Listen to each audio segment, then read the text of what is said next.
Parliament's ad hoc committee on alleged infiltration in the South African Police Service resuming today with the Deputy Police Minister Boshielo on the stand.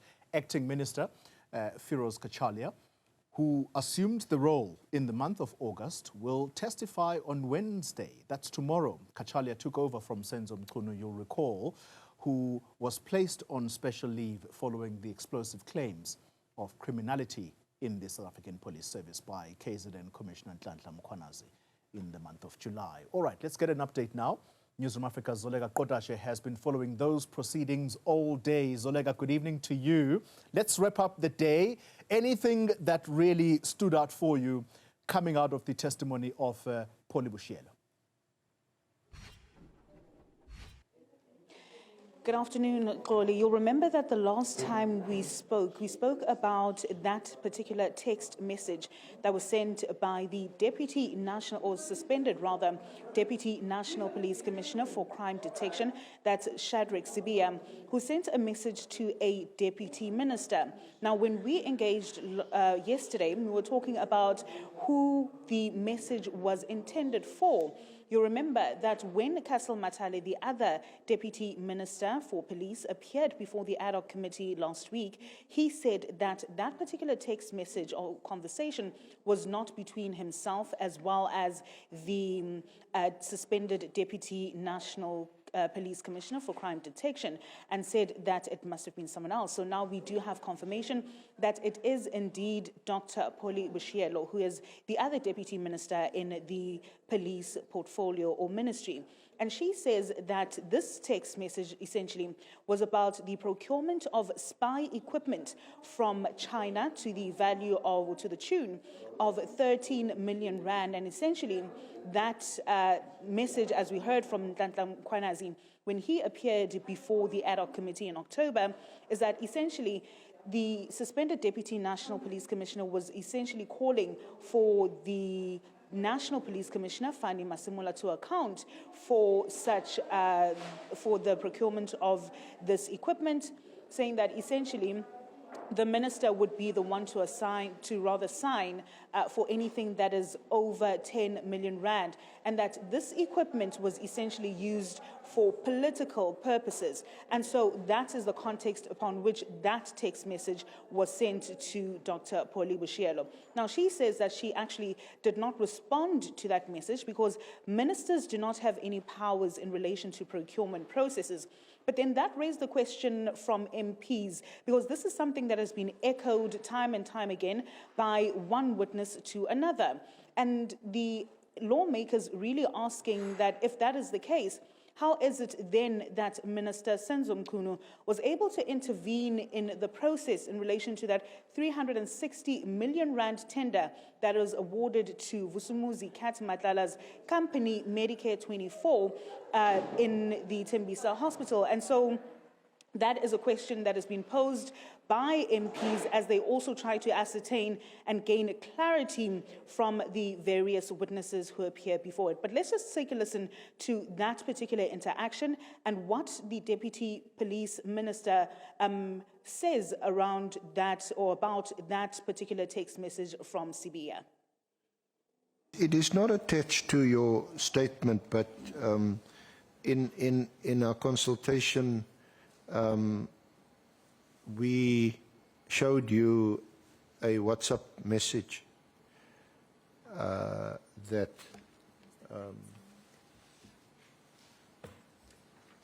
was sent to you, so you can confirm receiving it from General Sibiya, Lieutenant General Sibiya, on the 16th of October. It just says, "Good afternoon, DM." So one wasn't sure whether it's a reference to Deputy Minister Matale or to yourself. Is that a reference to you? Yes, sir. So this is about the crime intelligence procurement of new spyware equipment.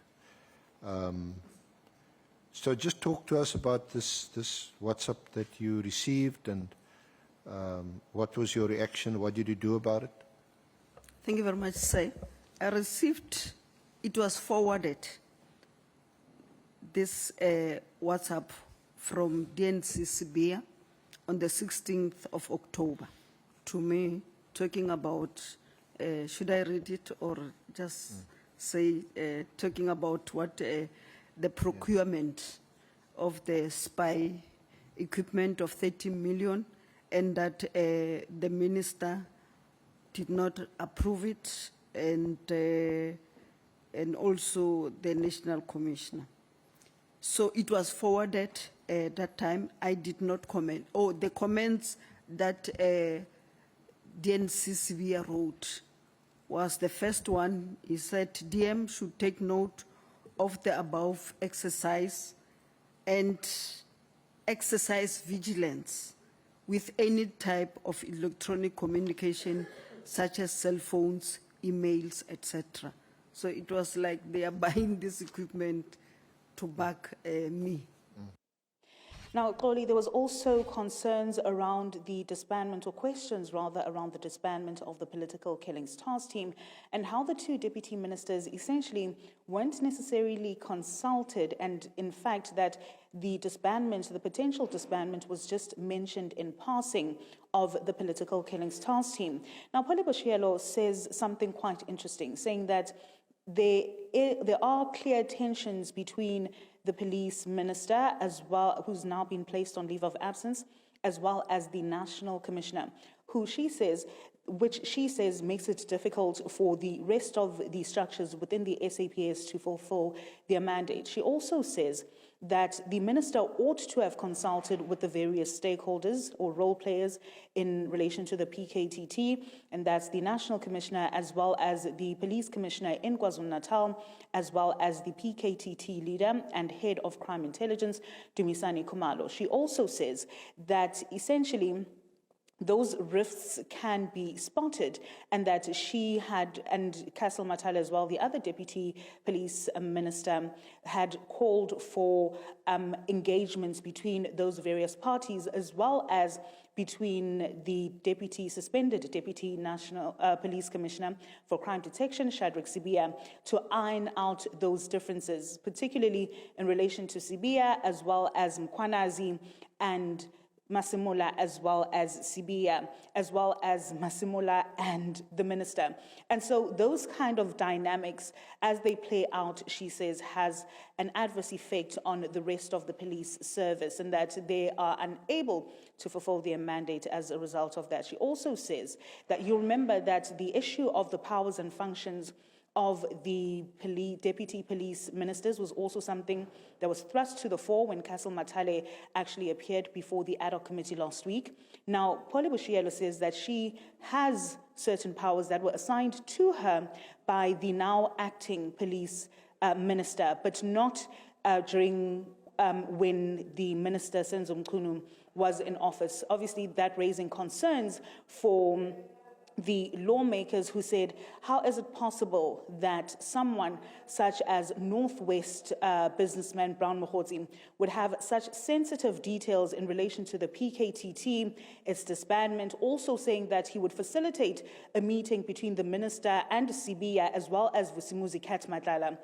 But the ministers or the deputy ministers don't have any information in relation to the work of the PKTT. You remember that she told the ad hoc committee that she was not aware of the work of the PKTT until she got a comprehensive report during that particular appearance before the Police Portfolio Committee on the 5th of March 2025. So tomorrow we are expecting that when the acting police minister, Professor Firoz Cachalia, also appears before the ad hoc committee, he'll also be able to shed some light on some of what he has observed since he was appointed by the president to act in that all-important ministry or department. And so we expect that those proceedings, will kick off at 10 a.m. tomorrow, Xoli.